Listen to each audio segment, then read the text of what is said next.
Now, like almost everywhere else in the world right now, inflation is running hot here in South Korea, but price rises over the past couple of months are easing. In September, consumer prices rose 5.6% on year.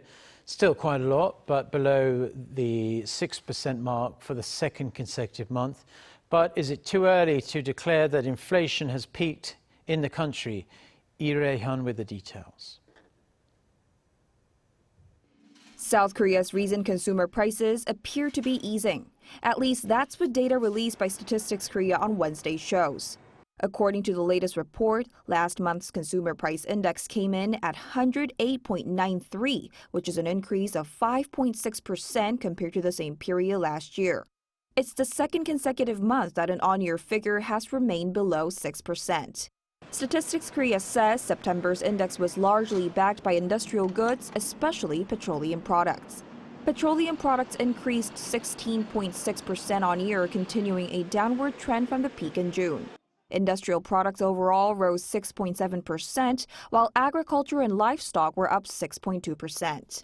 With the government already forecasting consumer prices to reach their peak in October, all eyes are on whether the public will begin to see some of their financial burden eased.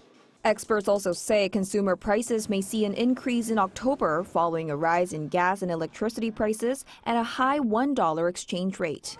Meanwhile, despite 2 months of falling prices, consumers are still concerned about high prices as they say it's still time to tighten belts. The price of cabbage is so high, it's really making me hesitant about buying groceries. Ingredients are expensive, so I'm thinking of buying kimchi instead of making it myself.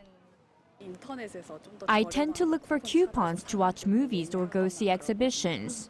It makes prices of tickets more affordable. Asked how long the inflation will likely go on for, one expert says it might continue through to the end of this year, depending on further interest rate hikes. It all depends on whether the US will continue to raise their interest rate. If the Fed raises the rates throughout next year, South Korea will likely raise rates too to prevent domestic capital outflow to the US. This will eventually bring further inflation.